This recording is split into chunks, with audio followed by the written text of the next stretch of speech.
பாதுகாப்பு தரப்பிலிருந்து அரசியலை அகற்றிய ஜனாதிபதி புதிய வாகனங்களை இறக்குமதி செய்வதற்கு எதிர்ப்பு. இலங்கையின் பொருளாதார மாற்றத்தில் பங்காளராக போகும் ரஷ்யா. தனிநபர் வீட்டு திட்டம் தொடர்பில் அரசாங்கம் விசேட அறிவிப்பு. அனுரவும் வைத்தியர் அர்ச்சனாவும் தமிழர் தரப்பிற்கு தேவையானவர்களா?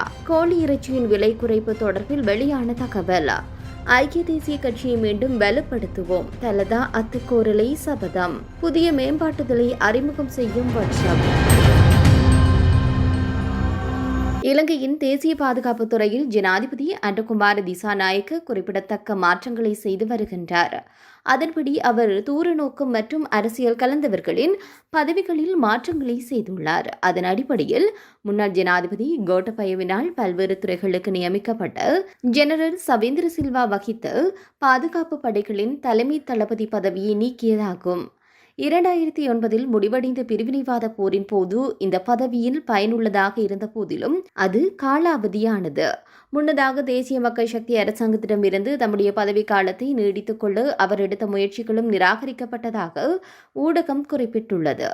இதனை அடுத்து அவர் கடந்த செவ்வாய்க்கிழமை ஓய்வு பெற்றார். இதனைத் தொடர்ந்து ராணுவ தளபதியாக இருந்த முன்னாள் ஜனாதிபதி கோட்டபயவிற்கு விசுவாசமான பிக்கும் லியனகேவும் சேவை நீடிப்பு கோரிய போதும் அதனையும் ஜனாதிபதி அன்றகுமார வழங்கவில்லை.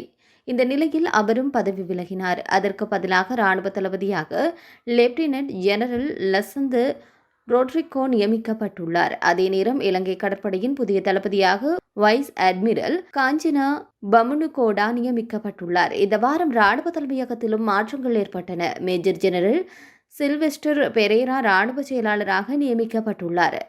மேஜர் ஜெனரல் நிலந்த பிரேமரத்ன துணை தளபதியாகவும், பிரிகேடியர் நலக மல்சிங்கு செயல்பாட்டு இயக்குநராகவும், மேஜர் ஜெனரல் தினேஷ் உடுகம பொது பணியாளர்கள் இயக்குநராகவும் நியமிக்கப்பட்டுள்ளார்.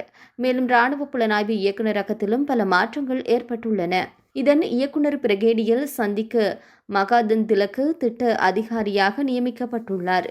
ராணுவ புலனாய்வு இயக்குநராக பிரிகேடியர் தீப்த அரியசேன பொறுப்பேற்றுள்ளார்.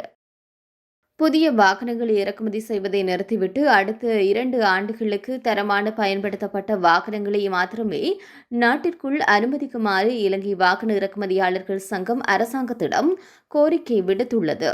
இது வெளிநாட்டு நாணயம் மற்றும் அரசு வருமான பிரச்சினைகளுக்கு உதவும் என்று அந்த சங்கம் வலியுறுத்தியுள்ளது.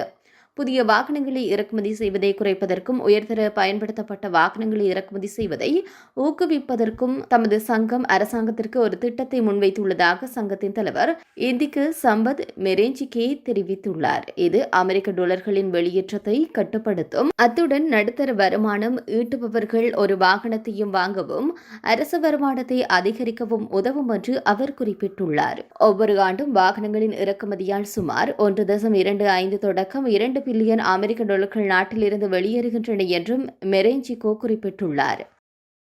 அதிகரித்து வரும் மின்சார தேவையை பூர்த்தி செய்வதற்கும் காலநிலை மாற்றத்தினை எதிர்த்து போராடுவதற்கும் எரிசக்தி விநியோகங்களை பாதுகாப்பதற்கும் இலங்கை அணுசக்தி அறிமுகத்தை தீவிரப்படுத்தியுள்ளது.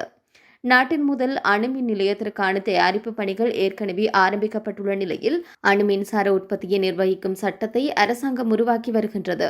இது விரைவில் சாத்தியமான முதலீட்டாளர்களிடமிருந்து ஆர்வத்தை கொண்டுவரும் என்று எதிர்பார்க்கப்படுகின்றது. அதன்படி 900 மெகாவாட் திறன் கொண்ட 3 அணு மின்சார நிலையங்களை கட்டுப்படுத்துவதற்கான அமைச்சரவை பத்திரம் சட்டமாதிபர் திணைக்களத்தில் மதிப்பாய்விற்கு அனுப்பப்பட்டுள்ளதாக இலங்கை அணுசக்தி சபையின் தலைவர் பேராசிரியர் SRD ரோசா தெரிவித்துள்ளார்.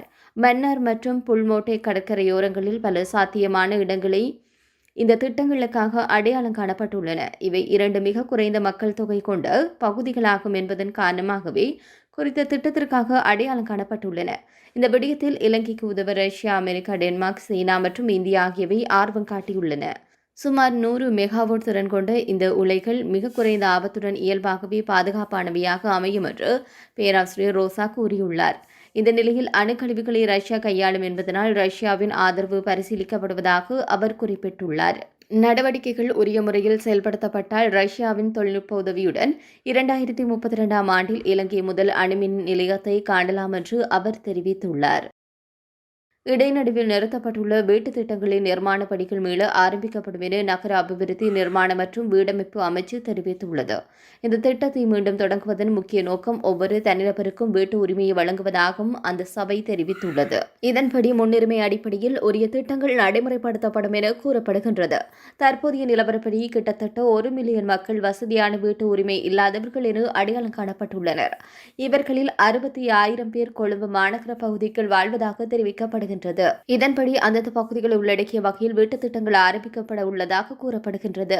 அந்த நோக்கத்திற்காக மக்கள் தொகை மற்றும் கணக்கெடுப்பு தரவுகளை அடிப்படையாக கொண்டு இந்த திட்டம் ஆரம்பிக்கப்பட உள்ளதாக தெரிய வருகின்றது. 2009ஆம் ஆண்டிற்கு பின்னர் வடக்கு கிழக்கு மாகாணங்களில் ஊழல், நிர்வாக சீர்கேடு, போதைப்பொருள் மற்றும் வாழ்வெட்டு போன்ற குற்ற செயல்கள் அதிகரித்து விட்டதாக கனடாவில் இருக்கும் அரசியல் ஆய்வாளர். எனவே இந்த நிலைமையை சரி செய்வதற்கு அனுகுமார திசாநாயக்கவின் அரசாங்கம் தேவை. இதேவேளை இவ்வாறான பிரச்சினைகள் பற்றி பேசுவதற்கு அர்ச்சனா போன்ற அரசியல்வாதிகள் தேவை. நாட்டில் மக்களை தக்க வைக்க வேண்டுமென்றால் அவர்களுக்கான தேவை என்னவென்பதை உணர அர்ச்சனாவையும் அனுரவையும் பயன்படுத்த வேண்டும் என்று தெரிவித்துள்ளார். கோழிறைச்சியின் விலை குறைவடையவில்லை என அறிவிக்கப்பட்டுள்ளது. நாட்டில் தற்போது முட்டை விலையின் வீழ்ச்சி ஏற்பட்டிருந்தாலும் கோழிறைச்சியின் விலையில் மாற்றமில்லை என அகில இலங்கை கால்நடை உற்பத்தியாளர்கள் சங்கம் தெரிவித்துள்ளது. கொழும்பில் இடம்பெற்ற ஊடக சந்திப்பொன்றின் போது அகில இலங்கை கால்நடை உற்பத்தியாளர்கள் சங்கத்தின் தலைவர் அஜித் குணசேகர இதனை தெரிவித்துள்ளார். மேலும் முட்டை மற்றும் கோழி இறைச்சிக்கு விதிக்கப்பட்டுள்ள வெட்வரி குறைக்கப்பட்டால் இறைச்சி சார்ந்த உணவுப் பொருட்களின் விலைகளை குறைக்கும் சாத்தியமுள்ளதாக அவர் குறிப்பிட்டுள்ளார்.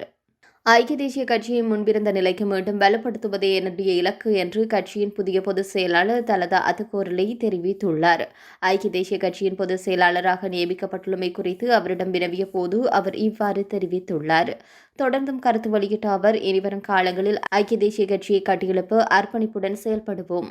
அத்துடன் எதிர்வரும் தேர்தல்களில் கட்சிக்கான வாக்கு வங்கியை அதிகரித்து முன்னிய நிலைக்கு நம்முடைய கட்சியை மீள கட்டி எழுப்புவதே என்னுடைய பிரதான இலக்காகும் என்று தலதா அத்துக்கோரலை தெரிவித்துள்ளார்.